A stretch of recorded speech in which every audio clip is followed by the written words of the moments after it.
All right. Thank you, Dan, for Yeah, coming my on pleasure. just short notice. Thanks for asking me. Appreciate it. And it's amazing, actually. I was able to do this in just about 2 hours time. Not bad. I'd just like to start off. Came across just 2 days ago this video. I started watching, and in all my time at home I've been spending Yeah. on YouTube and TED Talks, and I came across this one TED Talk. It was about finding your purpose in 5 minutes, and I thought this would be like a great way to start off as an intro to guests who I talk with Sure. when I do this.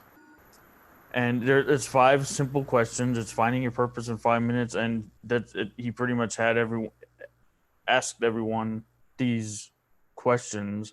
And the first one is real simple. I Go know ahead. this already, but who are you? And it's just your name. Dan Konik. What do you do? My official title is multiple media producer. I'm a photographer, video editor, field producer, writer. I kind of do whatever they throw at me, but the official title is multiple media producer. Multimedia producer. I'm pretty much in the same boat myself, but I'll get into that in here in a little bit. Let me just finish these. Yeah, Going sure to thing. question number 3. So what we hit? What do you do? Multimedia producer. Who do you do it for? Two companies. I work for PBS Idea Stream out of WVIZ in Cleveland, although I work in the Columbus Bureau of the Statehouse. So, I'm working in Columbus, working for Cleveland. And we produce news media for state of Ohio PBS and NPR stations. So I produce video, audio, and web content, as well as still photographs for the web. Kind of anything they throw at me, they ask me to go shoot, I take care of it. I also run a company called Konik Media, which is pretty much everything else. Clients call me and they want something photographed or videoed or recorded, I take care of it. All right, and the fourth question: what do the people want or need from you? The highest quality content I can produce given the circumstances, and that's a lot of what we're going to talk about today, is the new normal, which is this. I had never done anything like this before all this started. I literally had never once used my webcam, ever. And I had to learn how to do that. And it's been a learning curve. But to answer your question succinctly, the best quality audio and video I can produce and photos with the gear I have. The given time, I like it. And the last one of these intro questions: Sure. how can people change after you do the best quality audio given the times for them? How do you mean? I don't really understand the question. What can this do for people? Well, I think that, and I'm very lucky. I work with people who are very, very patient. If I say I can't get something, or so this has to be this way, they're like, sure, they trust me. So they do with, and I trust them also. If our reporters record Zoom videos on their computers at home because they're working from home, I take that video. It is what it is. Some are better than others. So I guess we all are doing the best we can with what we've got. I like it. And before these questions, I like to start off with this one question, actually a couple other few questions as well. Sure. And it's, what are you excited about today? Today, I'm excited to, well, in a personal and professional note. On a personal note, I'm excited to possibly see my granddaughter this weekend. They live 9 miles down the road, and we can't see them because of all this nonsense. So we're trying to get a social distancing together. Professionally, I'm excited about just putting material together. We cut our show on Thursday and feed it on Friday. And so I've been doing it for them for 4 years, and it's always exciting to me to see everything come together. It's a different show every week, especially now because of all this coronavirus. I have no access to our studio. So I have other folks directing it for me, which for a control freak is difficult. But fortunately, I have folks that I really trust to do a great job. And I sat down with the director who's doing it in the interim and, explained to her just some of my concepts. But I trust her. She's a pro. But that's been a weird thing to let go of, is not directing the show. Not directing. I literally set the cameras.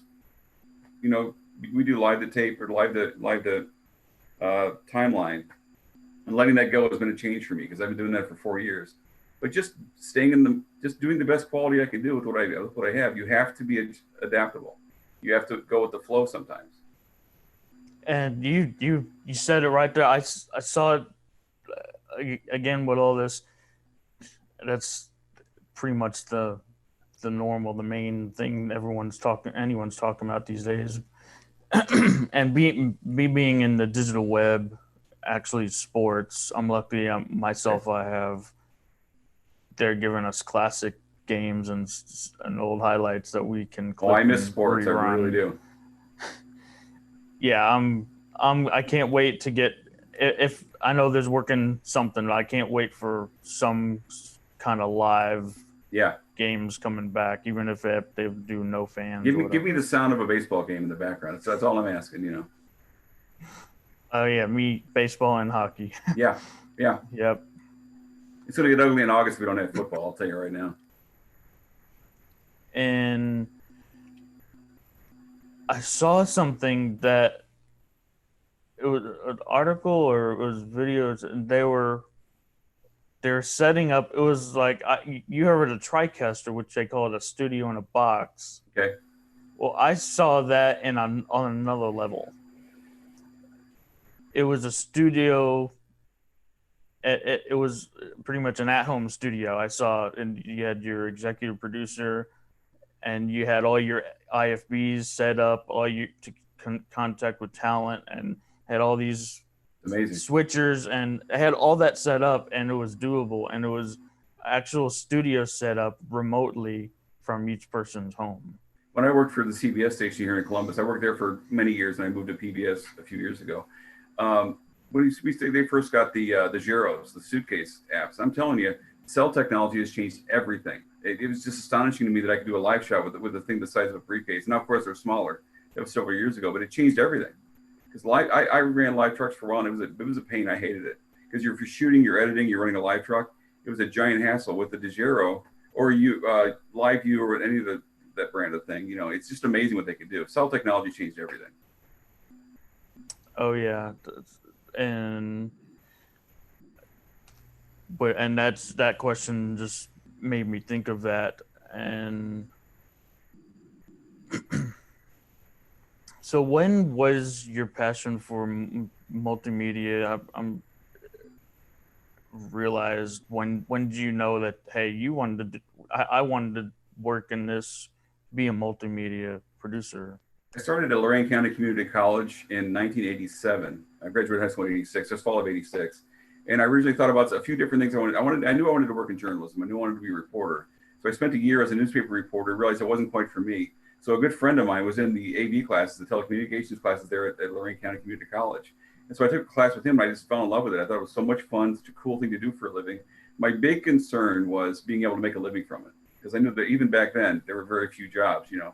And I had a prof tell us all the first day of class, none of you will ever work in the media, which of course is nonsense. I'm sure he was trying to weed out the people who weren't serious about it. But I remember thinking, even back then, that can't be true.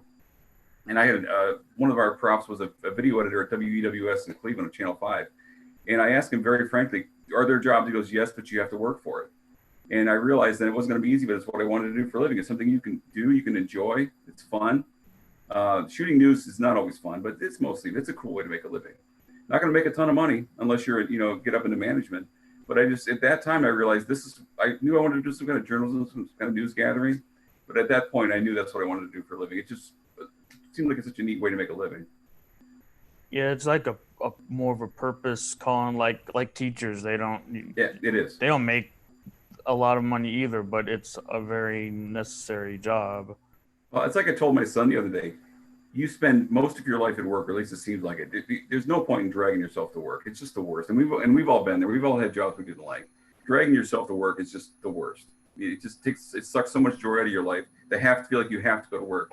The job I have now, and I'm not just saying this because my boss will watch this, I love my job. I love going into work. And it's been very strange in this new normal, only going in 2 days a week into the newsroom. I'm working from home Monday, Tuesday, Wednesday. It's been very strange. And I miss that interaction. Because as I said, there's only 4 of us. And so we'll sit there in an open office, and we talk all day because they're all really, a lot of fun to talk to. And so we've been texting back and forth. It's just not the same. And I think we're all adjusting to that not being the same. It's not something I want to get used to. I'm ready to get back in there full time and, be always at the newsroom. Yeah, I miss going in there and playing with all the toys in the studio and the control room. Absolutely. That's the fun. And I'm glad you said that, because that for me is the fun part of the job. I started off with 3/4 tape to the M2 tape, which was a disaster. That's a whole nother podcast.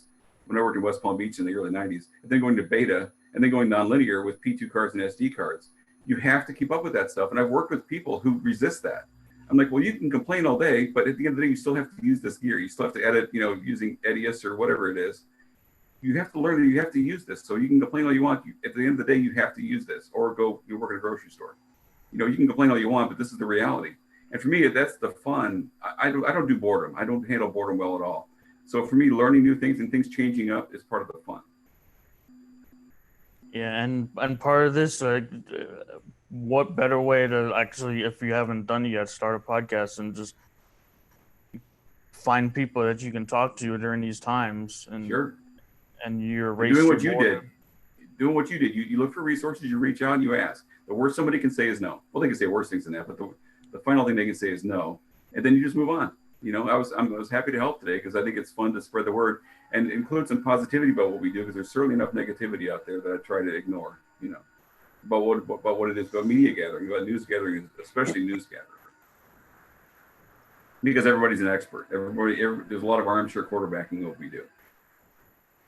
And one thing I like in our little chat before we started this up, but as you bring up, and I'm sure we'll get more into this too, everyone's an expert, but yeah, you got to be not afraid to say the words, three words. I don't know. Sure, of course. And that's the thing about, again, the people I work with is, if I can't do something, either give me time to learn it or accept that I can't do it. And they're very good about that. And that's largely been my experience. And the other thing I've experienced a lot is a lot of backup. I work with some other people who are much better at, I use Premiere Pro and work together with. And I've used it for 4 years and I'm still learning. I've got about 60% down. But there are things I'm just not going to use cutting news, And I have people who are excellent, but I have no problem. How do I do this? And they walk right over and they help me. That's kind of support is critical. Now in my home studio, of course, I'm on my own. So thank God for YouTube videos and Google, because it's got me out of some scrapes. But it's a matter of just being open with people. And if you don't know, don't try to BS people. People hate that, including, and that goes 10 times for me. I'm not going to try to sell you something that I can't do and then turn around and I can't do it, and then you're screwed. You know what I mean? Like, they're not doing you any good. If I say, yes, I can do that, just bullshit, BSing around. And how does that help you? That doesn't help you in the least. I'm there to help people, produce their product. It looks bad on me if I can't do it. And I said I could. That's ridiculous. If you know it, great. If you don't, then say it and we'll learn it together. Yeah, that's exactly right. And it's obviously it's more helpful to, the more skills you have, the more useful you are. And no one is what's the word when you can't get rid of somebody? I lost the word. Indispensable. No one's indispensable. But the more you learn, the more you make yourself useful. You build those points up where if you have a bad day and you screw something, they're like, well, we'll try again tomorrow, instead of lowering the hammer on you.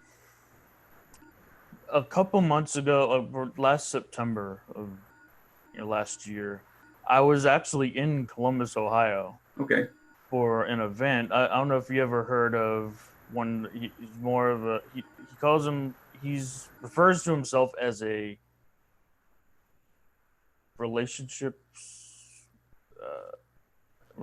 lifestyle entrepreneur, Lewis Howes.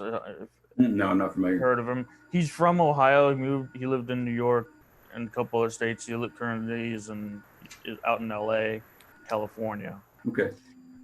He's from Ohio, and every year he started doing this for about 4 years, this Summer to Greatness. I've been going to that, and this is leading into one of the questions I also like to ask before I really start.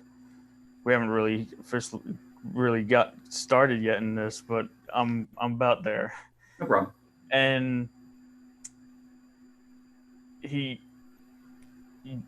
big on inspirational. I guess you can say he's one of those influencers. And sure. I've been following him for the last 2 or 3 years. So anyway, I've been to there, and after listening to his podcast, which is up there on one of the top podcasts in the world now, most downloaded podcasts, I like to ask this as well as the other one. What are you excited for? What are you grateful for? What am I grateful for? You might have already said it, but yeah. I'm grateful for the support more than anything. I mean, I've always been surrounded by great people. I've been very, very lucky with managers. I worked for 3 commercial stations. I worked for WCJB in Gainesville. I worked for WPTV in West Palm Beach, WBNS TV in Columbus. And I didn't always agree with my managers. Obviously, that's not going to happen. But I always had respect from them. And that's very, very important to me. So I'm very grateful for the respect I've gotten from people who can literally just say, go shoot this, shut up and go do it. Instead, they listen to my concerns, especially about safety. Safety is a big thing with personal safety, and we'll get into that a little later with the coronavirus thing. I think you're going to ask me about that. But when you're shooting, crime scenes at 3 o'clock in the morning, if I say I'm not safe getting out of the truck, they say, "Okay, go home," and that's always been my experience. You have to be safe because it's only a TV show. I'm a very dedicated, hardworking employee, but I'm not stupid. I'm not going to get hurt, shooting a crime scene at 3 in the morning, or any place unsafe like that. It's just not going to happen. I've always been very, very lucky to have support from managers who say, well, we come to the next day, what happened last night? Well, it wasn't safe. Fine, understood. You know what I mean? So it's very important to have that moral support, and that support, somebody has your back. You have a good manager who trusts you. So I'm very grateful for that. Yeah, and that's great. You and there's a new aspect to the safety thing in the last few months too. Sure, of course. And before we get into the deep stuff, what do you think is harder? And you might have mentioned the people trying to weed out, like, and what they're going to college, they're getting started. What do you think is harder, getting started or keeping it going? I don't think getting started is harder. I think if it's anything, getting started, getting a reel together. There's so much gear available now. You can go to B&H and get a used camera. I bought my used camera for $1,800. You don't have to go into a mortgage. Like back in the day, they were $40,000. Now you can get a decent camera for $1,500. So getting a reel together, getting material to show people is not that hard. Getting your foot in the door without a college degree is very difficult. You have to have at least a bachelor's degree, or they're not going to take you seriously. And that's just been my experience. Others may have different experiences, but you have to have that degree for them to take you seriously. Staying in is a matter of, it's very, and I'm talking about shooting local news now, shooting on the street, is very emotionally draining sometimes. You're in some tough situations mentally and physically. Shooting a court, shooting some awful things on the street. I've seen dead bodies in person. I've seen people die. It's been awful. But that's a small percentage of what occurs. I'd say maybe 20%. The rest of it is just keeping your energy up and not doing the same old thing. I said earlier, I don't do boredom well, which is absolutely true. So as an offshoot of that, I always try to find new ways of doing things and learning from other people. I've worked with some great photographers, reporters, producers who have some wonderful ideas about how to do things.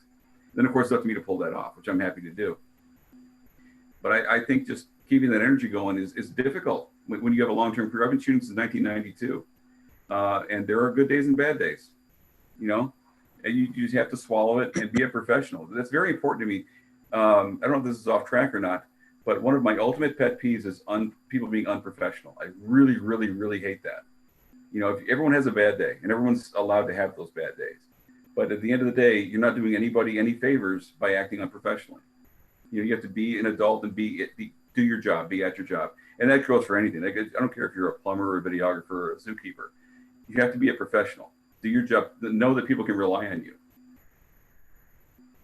Yeah, exactly. I myself, and you mentioned going into your background a little bit. I just wanted to explain my background a little bit too. Sure. For anyone who may not know, who's just now tuning in my show and whatnot, that I got started with this media back in 2010, right out of college, essentially as an intern, then got hired right that same year with the Fox RSNs, which I started working with all the RSN regions, including Ohio, right, West out in California, to Florida, to Texas, to Arizona, all covered pretty much all the regions in the country that is considered RSN. And I'm with one of the regions. I've been doing pretty much the same thing for 10 years. And before that, I was working my way through college. Yeah. Just at Kroger, just a regular, ordinary I DJ'd weddings for 7 years part-time to pay for job? college. I worked at a video store, worked at a book warehouse. We all do it, landscaping, you do what you got to do. So you say going back to 92, or maybe even it goes past that, but where does your background begin as multimedia, or Well, where? I guess, back in the early 90s, it was just video or nothing. There were still photographers who were still shooting film back in those days. But I started off with video, and I shot video. My first professional job was in '89 when I was still at Ohio University. We shot some video of the graduation for Malaysian television. My friend set that up. So that was really exciting to make that contact. Never worked with them again. But it was just, that was my first real taste of freelance video, producing and shooting. Super great people. And then a few things, here and there, it just sort of picked up. I didn't start my freelance company until 2004. And literally my daughter's orthodontist asked me to shoot a promotional video for his business. And it's so funny that I've been thinking about starting up a freelance job anyway. It just gave me the impetus to go buy gear and buy a computer and get cracking. But it's been so much fun. Good jobs and bad. You know how it is. Sometimes things don't go so well. They usually do. And I've worked with some great people. I've had very, very few unpleasant experiences. You're always going to run into a knucklehead here and there. Always. I don't care what you do. But by and large, it's been very, very productive. I've really enjoyed that part. And it's exciting. Generate your own business, talk to clients, get new clients. It keeps you busy, and it keeps you that active, creative kind of mind going, Yeah, anything to stay in that flow, keeping it full, or to get in that flow for one. And oh yeah. And how do you know when you're in the flow? Creatively? It's probably different for every person. You mean creatively? How do you know when you're in the flow? Creatively, yes. I think it's interesting because some clients come to you with an A to Z cookie cutter. I want this, and this. Some people, like I just worked with some folks who said, we trust you, do the best you can do, and this is the event. And it's a different experience both times because it's a little scary being on your own saying, okay, great, this is what I'm shooting. And I appreciate people who tell me A to Z, shoot these precise things, because that way they can't come back and say, why did you miss something? So either one's exhilarating. I appreciate people's trust when they say, just go do this and get it done. And 9 times out of 10, they're happy with it. And 10 times out of 10, you can fix something you're not happy with. But that creativity, you feel like your mind is really working when you're in that creative flow. You're shooting, you're editing, you're writing. It's just, I love it. It's so much fun. Just getting that workflow going is really, you feel like your juices are really flowing.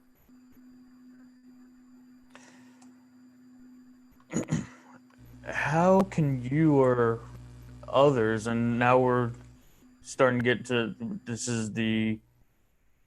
we're calling this, and this is your Dan's idea, Daniel. I didn't ask how you like to be called. Dan's fine. Dan. It was actually his idea to call this.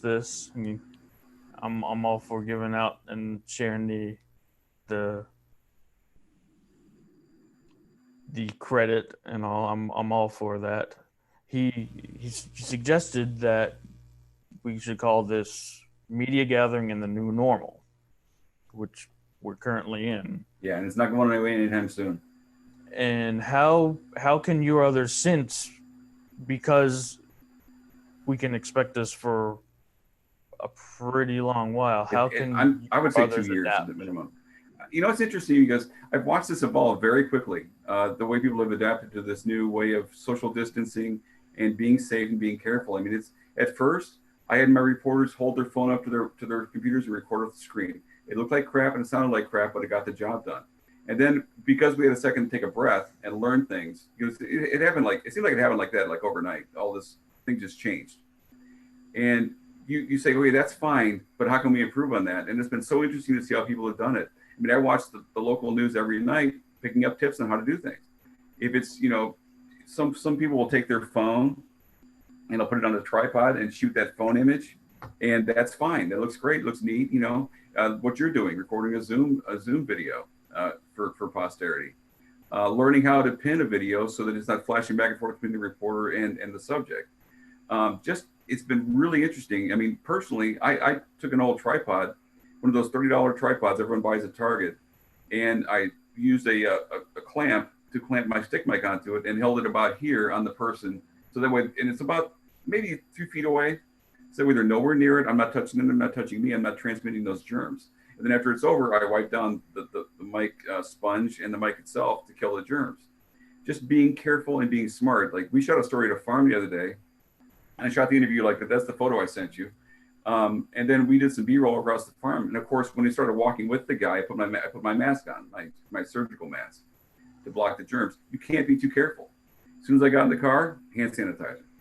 And my wife gets on me about this because I forget when I'm pumping gas, that sort of thing. The hand sanitizer every single time because you can't be too careful. You don't know. And we're washing our hands 20 times a day because you have to. You just have to be smart about it, and you can't let up. I mean, I'm guaranteeing you we've got 2 more years of this at a minimum before we have a vaccine. And you have to let some things go aesthetically. I've never liked, in other words from my old boss, I never liked the mic sitting right here in the shot.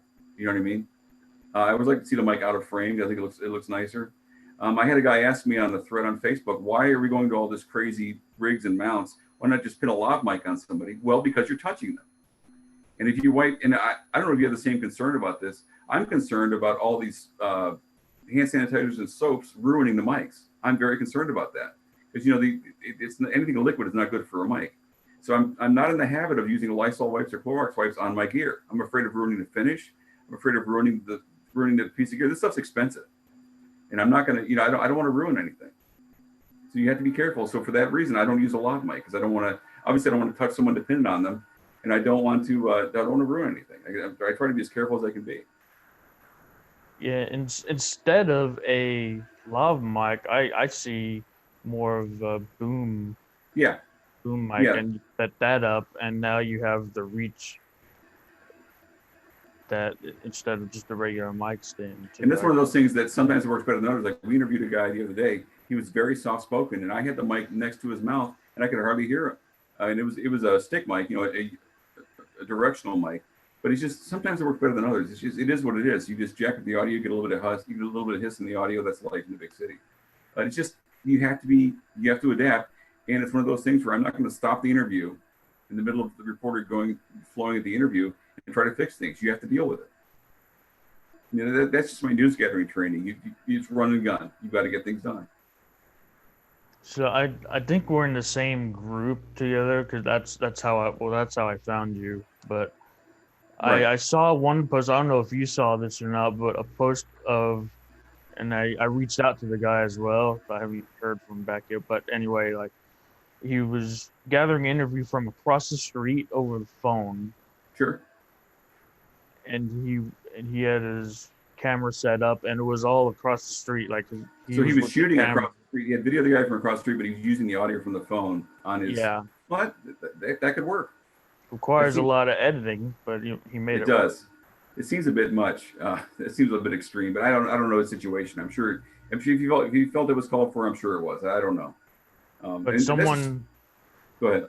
So someone suggested more along the lines of along the lines of what you were talking about a minute ago, with maybe not the lav, or maybe a boom, or set up the mic on the stand, and then since he had to, he was almost acting like he didn't have to cross the street at all, but he surely was going. He was on the side already. He might as well set the equipment up there. And it could be that he's going for a look to him. I've done that where you shoot a reporter across the street as just for aesthetically for look for the story. That could be. I have a friend who's a PIO, and she asked me, "Aren't you worried about the germs flying from someone's mouth onto a mic that's this far away?" I'm like, "I suppose." And I wiped it down. It's you can only do so much. You have to get the audio. But she's right. I mean, you have to think about these things. You just wipe everything down. That's all you can do. I guess in such a way, like maybe a reusable or a discardable wind guard, or the only disposable wind guards I've seen are socks, which is just the clean sock, obviously. But I've seen people. I've done that myself in a pinch. But I don't think that's necessary. First of all, these germs don't live forever. If you have to quarantine that sponge for 2 weeks, do it. But I wouldn't throw them away. Not me personally. I just lightly dust it with a Lysol wipe, and I'm sure that's fine. Hopefully I won't get sick in a couple of weeks, but we'll see. I think the thing is, you have to be careful. You have to be smart. You have to listen to what people tell you as far as safety is concerned. But there's only so much you can do. You still have to gather your media. be smart, it's more than any time better than ever. Think outside the box. Get Yeah, creative, not just how you put the production together, just the equipment used now. How you That's GoPro a lot cameras, more cell phone cameras. involved. I've set this camera on a beanbag mount on the end of a picnic table and shot this way. And there's your two shot. And it looked great. It sounded great. You give the old sync clap to get things going between the two cameras. It was great. It's phenomenal. A little bit of extra. Just, use your creative juices. Everyone who does this can be creative about it. Don't be afraid to have a little bit of fun with it. I mean, I know guys who are geniuses with GoPros. There's so much fun, creative, amazing things you can do with a GoPro with a small portable camera. With this goofy camera on this thing, on your iPhone or your Droid, you gotta have fun with it and hopefully work with people who appreciate that and are able to use it.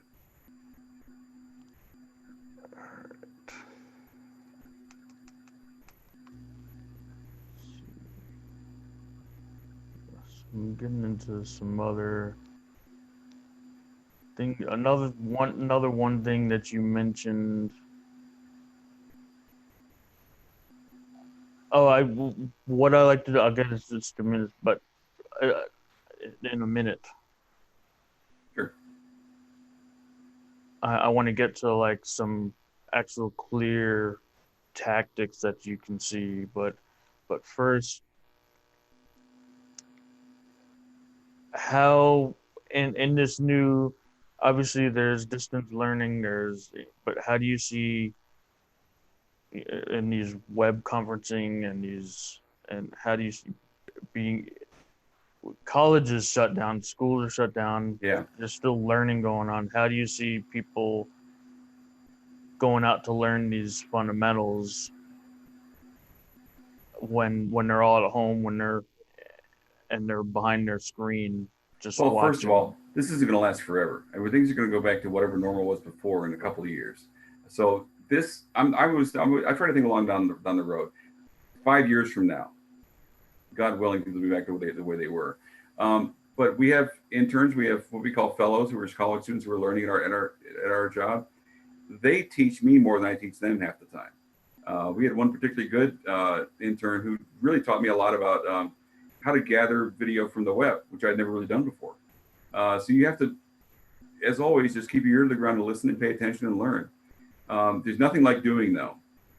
There's nothing like getting out in the field and learning how to shoot, especially that pressure we have, especially in news gathering. You have one chance. This is not, like you're setting up for a music video. With event videography and with news gathering, you have one shot to get it. And unless you know your gear really well, your camera, to get the image you want, like that, you're gonna get screwed. And we all learned the hard way. I blew a couple of big interviews very, very early in my career because I didn't understand the camera function. And there are different ways of doing this. I'm not a techie. I'm not the kind of person who knows the technical ins and outs of the camera, but I know how to work the camera. Does that make sense? Just from doing and asking questions. Yeah, there's the basic functions that Yeah, everything pretty I'm much. not an f-stop, white balance level Yeah. kind of guy. I know how to white balance a camera, but I just never learned that way. I learned from sitting down with my first chief, a guy named Joel at TV20, great guy, and saying, "Show me this camera," because I had worked in some video, but not much. And when you were working your market 165, that's the learning market. You learn how to do things. I said, "Just run this over with me real quick. Teach me how to do it," and he did. And it took me a good 6 months of working with that old 3/4 camera to get to where I was comfortable to try creative things. I had to get over that technical hump of learning how to produce in the field, video, audio, 16-pin cables, all that nonsense, which you're too young to have worked with, and you can praise God for that. They were awful. But it took me a good 6 months to get past that technical hump, learn to be creative. And I got to learn to be creative by watching bigger stations. In Central Florida, I'm watching Channel 9 out of Orlando. I'm watching Miami stations. These guys who've been in the business forever, who are very, very creative and having fun with it and learning how to do things differently. That's how I've always said, watch and learn. Sometimes jokingly, but I'm like, the only way you're going to get better is by watching new techniques. And that's the fun, exciting thing, is learning new things. I love learning new things. Now, I learn stuff. I try to learn things every day. But I think to answer you, hopefully I answered your question. I think I did. But you're talking about people sitting at home trying to learn. you can learn some things by YouTube videos, but you have to get out there and shoot. You have to get out there and shoot photography, videography, whatever it is you're doing, writing, producing. You're only going to learn so much watching videos, and you're only going to learn so much with online chats. You have to get out there and do it. And these days, obviously, it presents some very unique challenges because of the germs that are out there.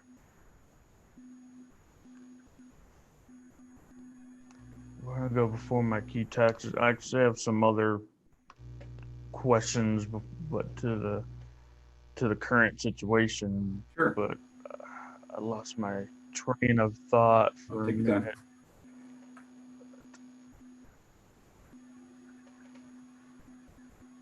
What were key tactics? People who gather me.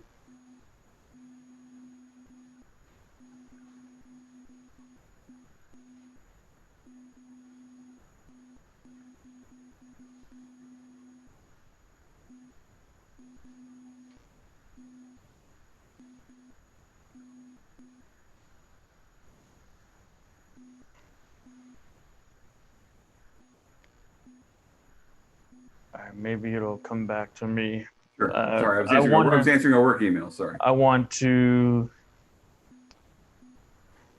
get into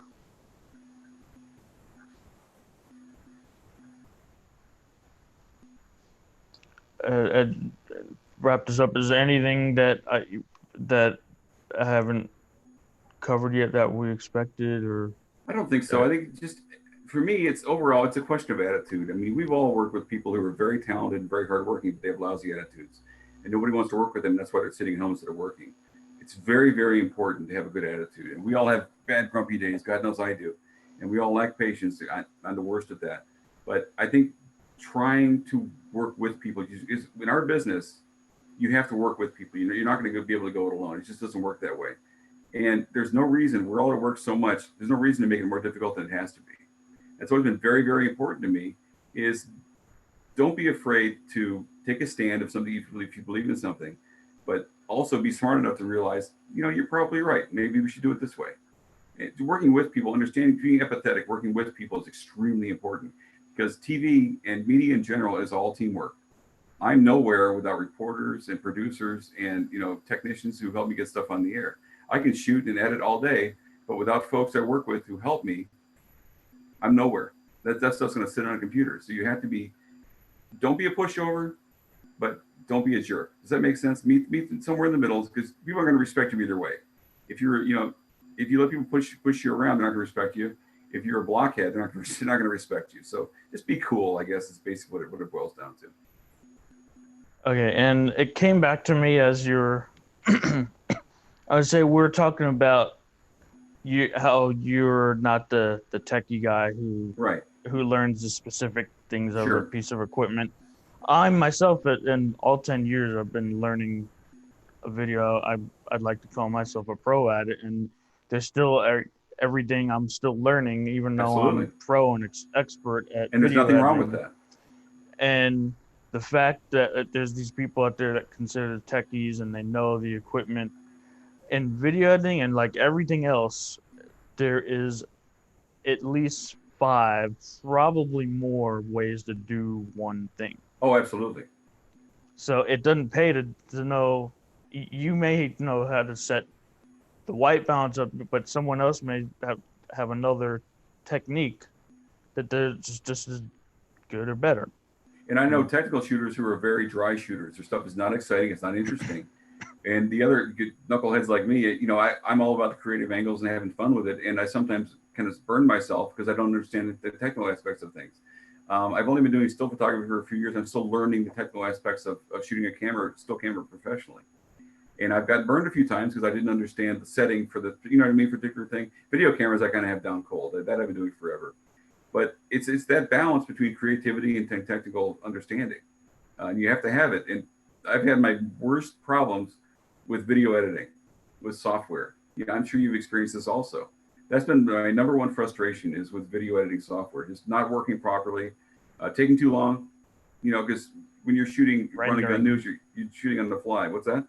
Rendering. Oh God, yes. Yeah.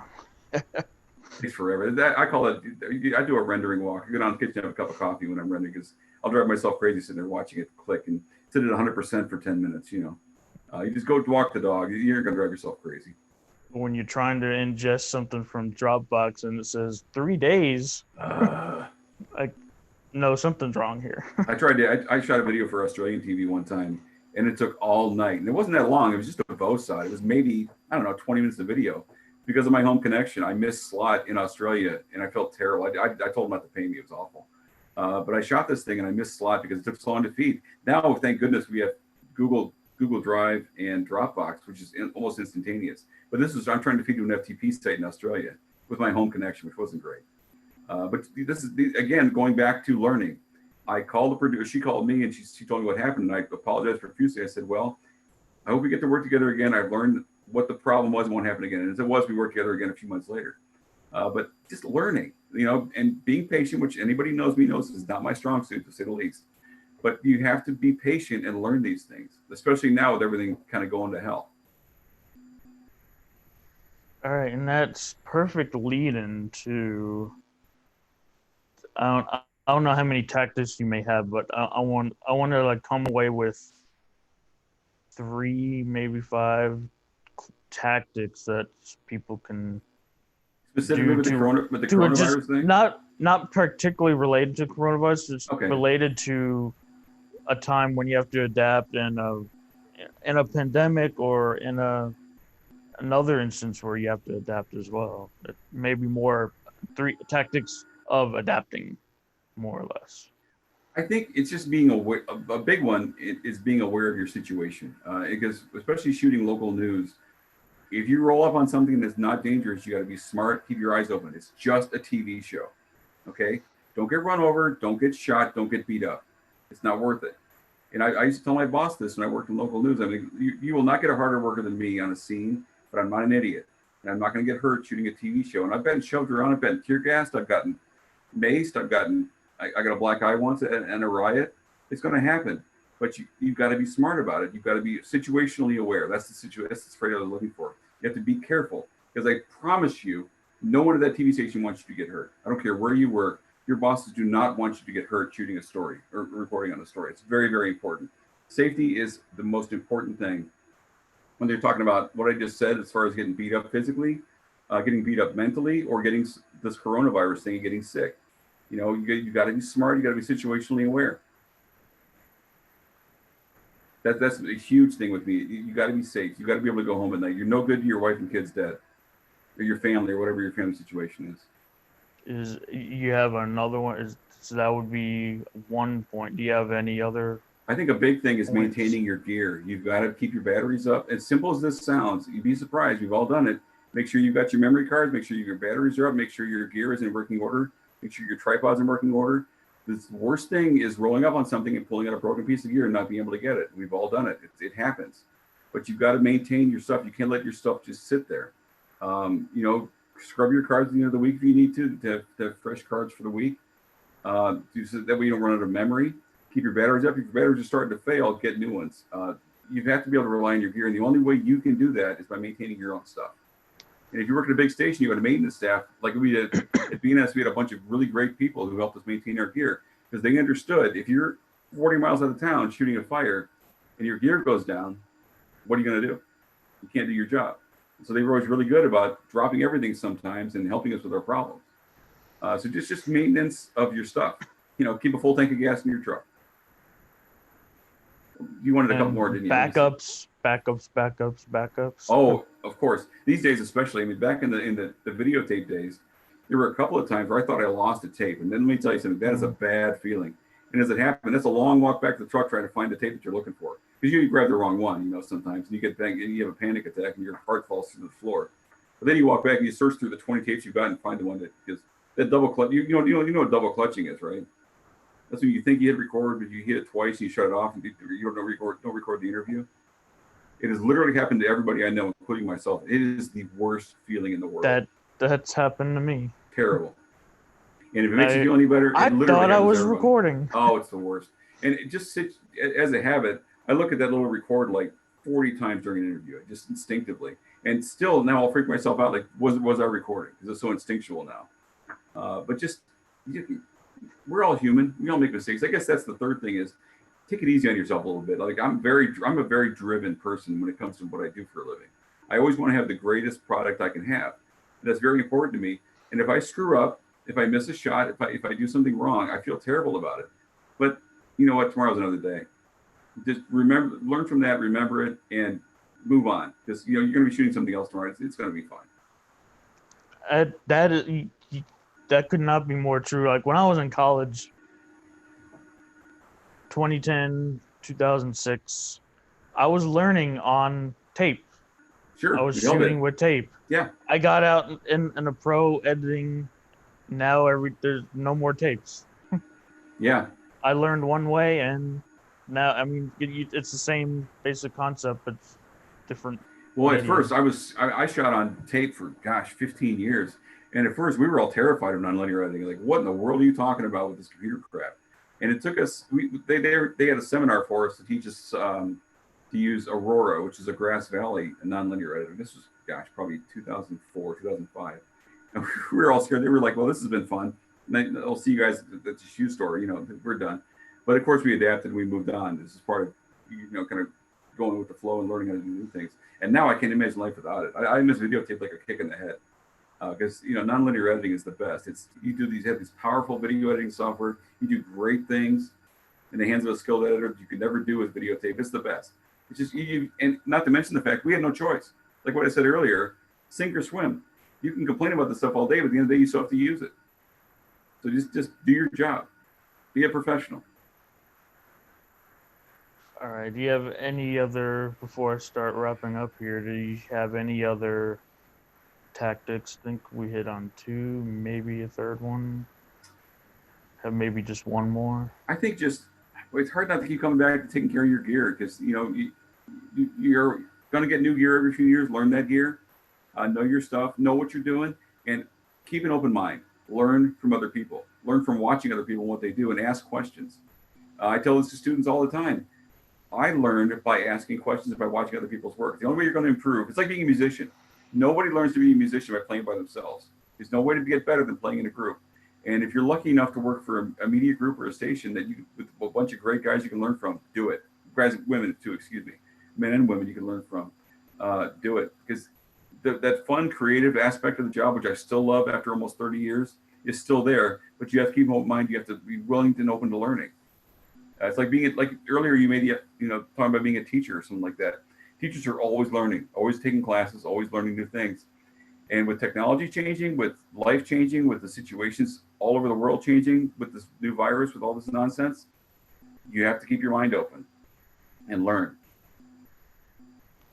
And I actually have one other thing that Sure. I can add to that. I've always heard, and I grew into this as well. I think of this verse, but well, there's one aspect usually in production, usually in the studio when you're in a controlled studio, but it's even out in the field too. There's one aspect that's usually forgotten, and you're getting into post or editing, and it's too late by that time. It's audio. Yes. When you're shooting, check your levels, wear headphones. Every time. If I ever see a photographer without headphones, I want to yell at him. Always wear headphones. Always. Because you never know. If there's a crackle, because these Electrosonics and Sennheisers, wireless mics are very, very good. But if there's a crackle and you miss some important audio, you have to be able to stop and say, wait a second, ask that question again. You can't, it just drives, if you're just shooting beef, you're just spraying a scene, whatever. You're just rolling around shooting a couple of videos of cracks and fine, that's fine. But if you're shooting an interview, always, always, always wear headphones. I don't care if they're earbuds over the years like you've got on.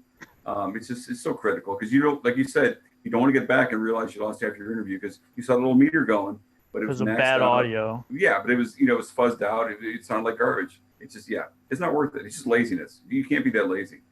So you pay attention to your red recording light. Make sure you're actually capturing video. Make sure you're capturing good audio. Because let me tell you something. If you're a fool about this, word will get out fast. And not only when you get fired, you're not going to work. You cannot have unreliable people doing what we do. You have to get it. And as I said earlier, Everybody has a bad day. Everyone makes mistakes. Everyone does dumb things. But you have to have a consistent reputation as a reliable person in this job. I don't care if you're a photographer, reporter, producer, director. You have to show up and know what you're doing and be at consistent quality in your work, because they demand it, and they should demand that. It's not too much to ask. Be a professional. We should have called this talk "Be a Professional." Being professional, how it's adapting, but yeah, it's being professional while adapting. Sure. And Yeah. working with people, and I've had some reporters that have had brilliant ideas on how to do just creative stand-ups and interviews, and I've loved those ideas. I never would have thought of it myself. And with all this adapting, with all this social distancing, it's really neat when you can take your camera, shoot a tablet, and have that be your interview. That's really cool. When all this first started, one of our reporters had very little experience with this, and she literally held her phone up to the camera and recorded like that. And it didn't look great, didn't sound great, but we had it. It is what it is. And I'm learning. I think I said earlier, I had never used a webcam, not once, until all this started, 3 weeks ago, a month ago. And it was learning. The Zoom thing was learning. I never even heard of Zoom, because it's not a tool. It's not a tool I used at work ever. I know some people who have a piece of tape. I had that.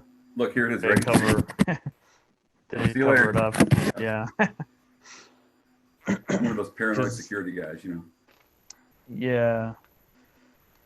So the few questions that I wanted to start asking this situations is what is this laid back, easygoing questions here? What has quarantine been like in personal or business? The strangest thing has been not being around people. I'm not the most extroverted person. I like my alone time. I use that to recharge. But for me, not being around the people, especially at work, has been very strange, and has led to some communication problems, because when you're texting, when you're chatting, a lot of the subtext of conversation gets lost. Because I'm a joker, I tease people a lot, and I hate it when people take a joke seriously and they get hurt. So I really had to tone down on that kind of wise ass nonsense, because it's very easy to misinterpret that and think someone's being a jerk or someone's angry with somebody. So just let a new kind of communication where you'd have to be a little more direct, a little more forthright. We do company meetings using Zoom, which is a little bit better, because at least you can see the person, talk to the person. But when you're used to being in the same room with somebody and talking and chatting and enjoying other people's company, it's difficult to work from home. It's much harder than I thought it was going to be. Just psychologically, it's very strange. And being away from my kids and grandkids is tough too. But we all have to be grown-ups about this and understand it's for everybody's safety. You have to be smart. You have to be safe. That's the most important. How would you feel if somebody got sick because of you? It's awful. So you have to keep telling yourself that. And I'll tell you what, thank goodness we have stuff like this and Facebook and FaceTime, where I can, my son's in North Carolina, I can FaceTime him and have a face-to-face conversation. Better than nothing. Certainly better than 100 years ago when you had to write a letter, and wait 6 weeks. So I'm grateful for this technology that allows us to interact. It's very, very important. And I'll be honest, it means more to me than I thought it would, being able to talk to people face to face. I didn't really appreciate that or understand how important that was until all this happened. Yeah, that's one thing that I think people are going to learn the most out of this. I see a few people, when this is all over, we're able to meet in person again. I'm going to give everyone I meet a hug. When I'm sitting at a Longhorn Steakhouse with my daughter and her boyfriend enjoying dinner, I'm going to think about that, Something, you probably mentioned a bunch of these, but just again, something new that you've learned in this last few months. This right here, doing stuff with this Zoom technology, I literally had never heard of before. And I was always on Facebook and Twitter, because I run the social media accounts for our newscast. So the first thing I did when I got the job in 2016 was create a Facebook page and a Twitter account. Instagram, that's for kids.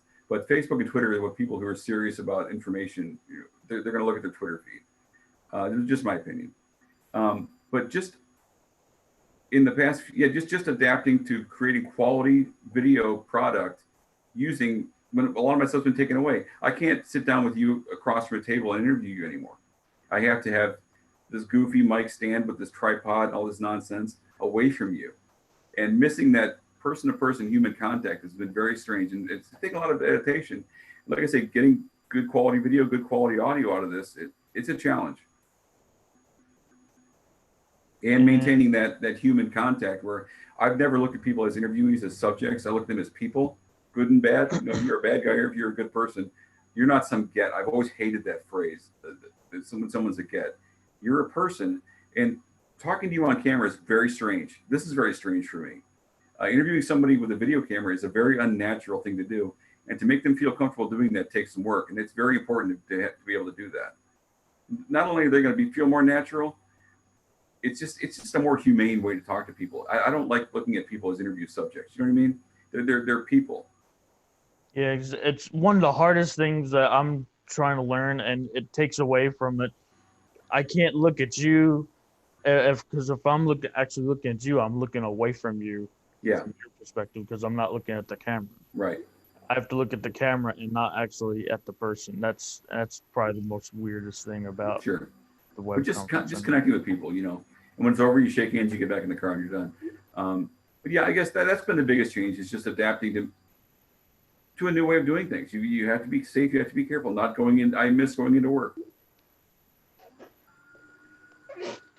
So the biggest struggle, would you say that would be the biggest struggle? I think so. I think so.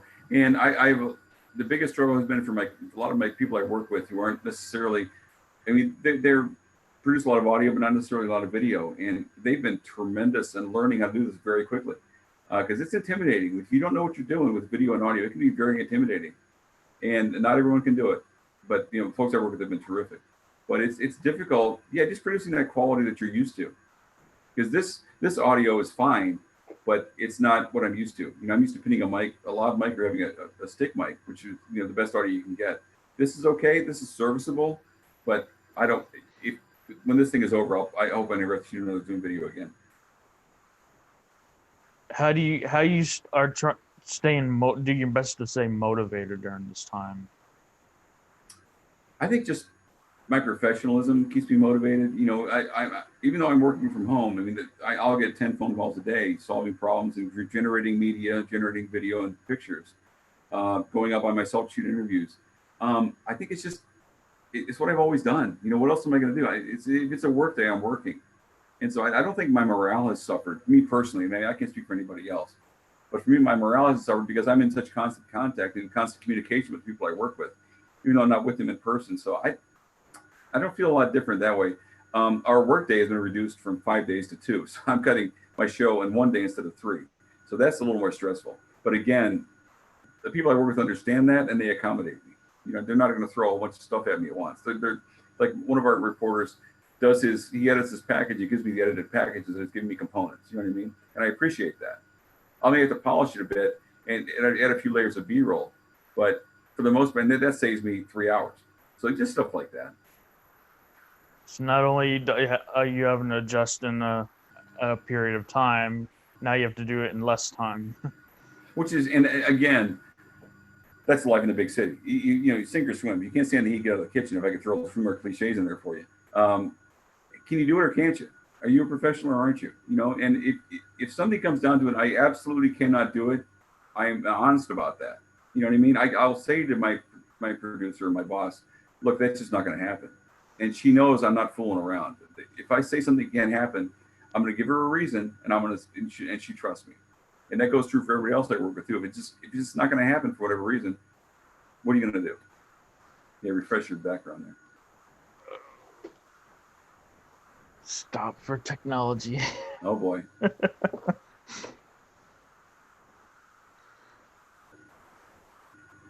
And before I get to the actual wrap up, what do you recommend for people to take your mind off, to learn new things? I've been watching a lot of YouTube, as I said at the beginning. Yeah. YouTube and TED Talks. What do you recommend people just?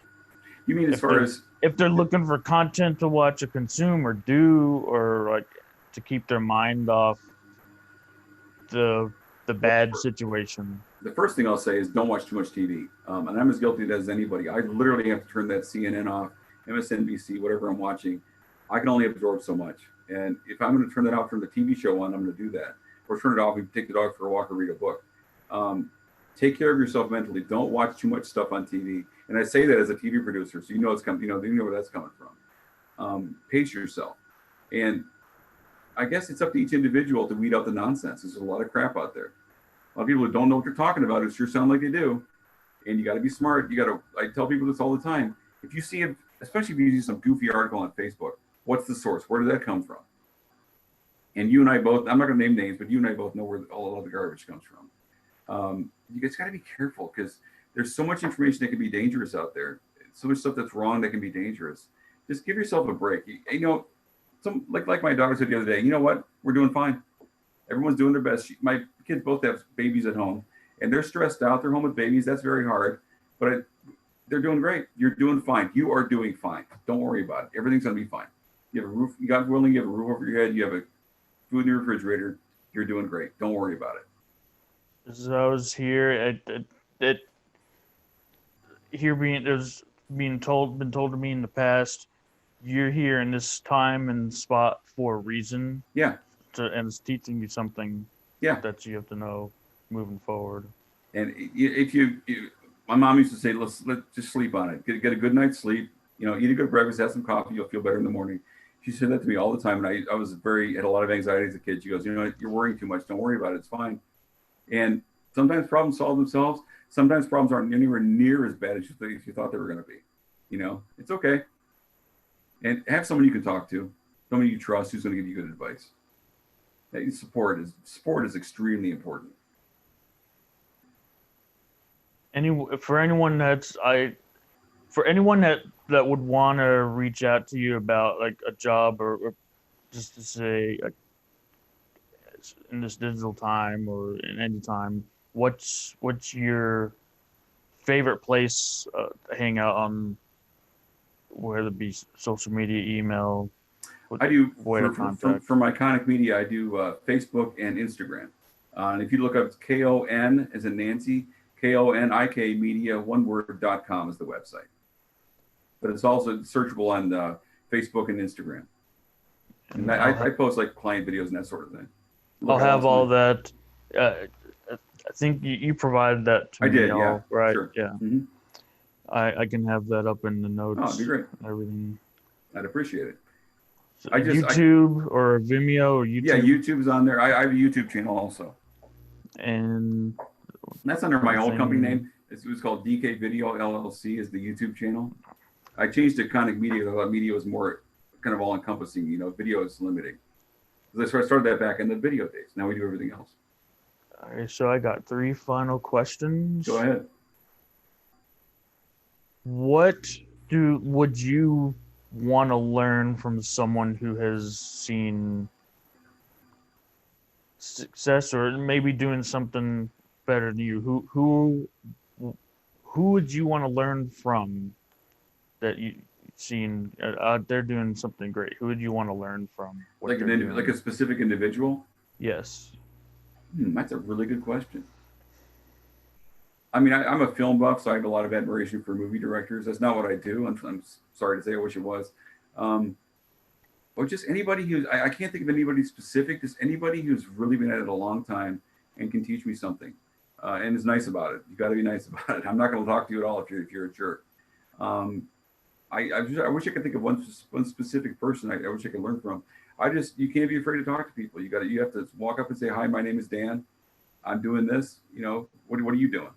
Because I've watched from learning. This is on the job training, what we do every day. It's great to have a college degree, and that's extremely important. I would never downplay that. I have one myself. I have my bachelor's from High University in telecommunications. That's important to get your foot in the door for the people to take you seriously, but you're only going to learn by getting out there and doing it and asking questions. And I learned from a lot of really great people who taught me things just by keeping my mind open and my eyes open and learning and throwing away the garbage. Everyone has their sense of taste and what they think is good and bad, useful and not useful. But I just learned from doing. That's all I can really tell people. I hope that answered the question. Maybe if you can't put a specific person, maybe it's a what. Maybe what do you want to learn? What I want to learn is how to consistently make good product. And by good product, I don't just mean the video and the audio. I mean just quality. Like I do a lot of field producing. I ask a lot of questions myself, all by myself. And it's important to me to understand what the interview is about, to get the content they want out of it, and to produce quality video and audio also. So just having that understanding is very important when you're working by yourself. And when you're working with a reporter or a producer or a field producer, understanding what they're trying to get, especially when it comes to B-roll, that's really important because it's an awful feeling when you get back to the station, everything's all over and like, why didn't you get that shot? Well, because I didn't know, which is, or I missed it, or I didn't understand that's what you wanted. Just staying in tune, I guess, is what I'm trying to say. Just staying in tune with what you're doing. And what you're shooting right now, I don't care if it's a car accident, I don't care if it's an interview with the president. What you're shooting right now is the most important thing that you're doing. You're gonna be done with that in 10 minutes because you're shooting some dumb car accident. But while you're shooting that, it's really important to get it right. Don't, take it seriously. I don't care what it is. When you're done with it, you're on to something else. But when you're shooting anything, make sure what you're doing, make sure you stay with what you're doing. You know what I mean? Stay focused.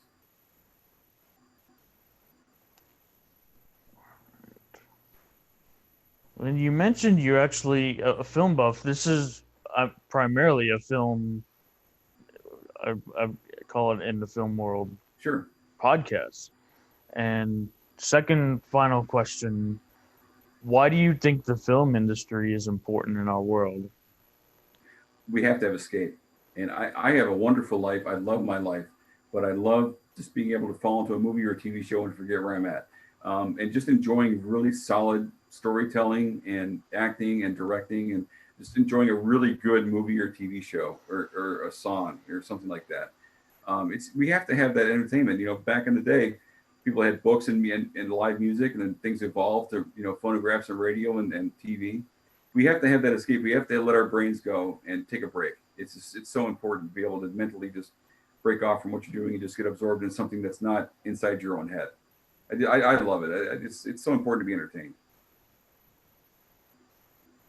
And before I come with the final questions, acknowledge you and like everyone else is doing. The one thing I've been loving the most about all this. It's a bad situation, but take the positive from it. I'm seeing growth. I'm seeing people. Yeah.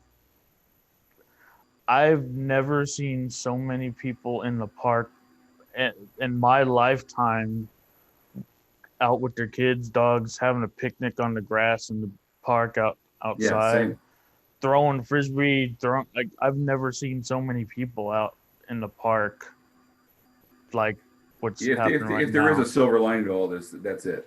Is that people are home with their families. I've always had to try to draw that line. Or I don't want to be that dad who works too much. My work is very important to me, but it's not my life. And I've always tried to strike that balance of you don't want to be the guy who's always at work. It's not that much fun. And what's life if not to enjoy yourself? Having part of having a good life is being able to enjoy yourself and enjoy your life and having quality of life. Yeah, enjoying your life and learning something new. And I want to acknowledge you for taking this and learning. In this last month, you opened up your webcam. Acknowledge you for learning that new step. Acknowledge you for that. That's part of the fun is trying new things, And last little, it may be a multi-part, but it can get you to think. These questions I leave off the prepared questions to get them more spontaneous.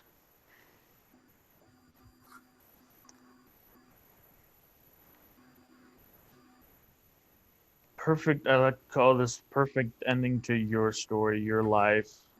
Way future down the year, it's you're near. It's the end of your time. You're exactly where you want to be, the age you want to be, and with all the people around you. What is that story like? Where is that? What is your perfect day if it's your last day? Specifically, what would be your perfect day to be your last day? Interesting. I want to be old, but not so old that I'm a pain in the butt to everybody around me.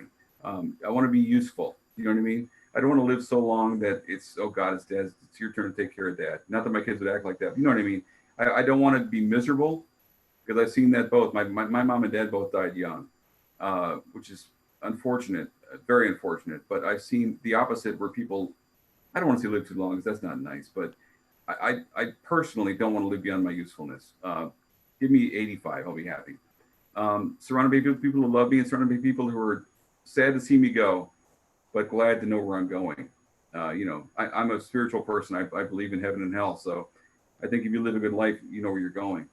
And I don't know about a specific location. I really could care less. As long as I'm around family, I could be, anywhere. As long as I'm surrounded by people who care about me. But yeah, give me mid 80s. That's fine. That's a long enough ride. That's 30 years from now. I'm good. All right, so I want to thank you for coming on. This is a pleasure. This is one of the quickest turnaround from booking Oh, to really? interview and getting ready that I did yet. I appreciate it. It's about to get busy tomorrow, so I wanted to get it done today because tomorrow's Thursday and Friday are busy days. So I knew you probably want to get the stuff on the air. But thanks for. I mean, I have it on the air already, but all right, I really appreciate it. This was actually this was my first live stream of cool. this as well. That was a lot of fun. But and I'll look forward to seeing all your stuff you do. You have all your links. I'll be sure I'm link all that up. And awesome. Thanks again. I really again. appreciate it. Well, call me if you need anything else too. I appreciate this. It's been a lot of fun. And you sent me your all the stuff. Yeah, if I missed anything, just hit me up on Messenger or whatever you got. All right. It's no big deal. And my phone number is on there too. So give me a call if you need anything. No worries. Stop and record. And bye-bye.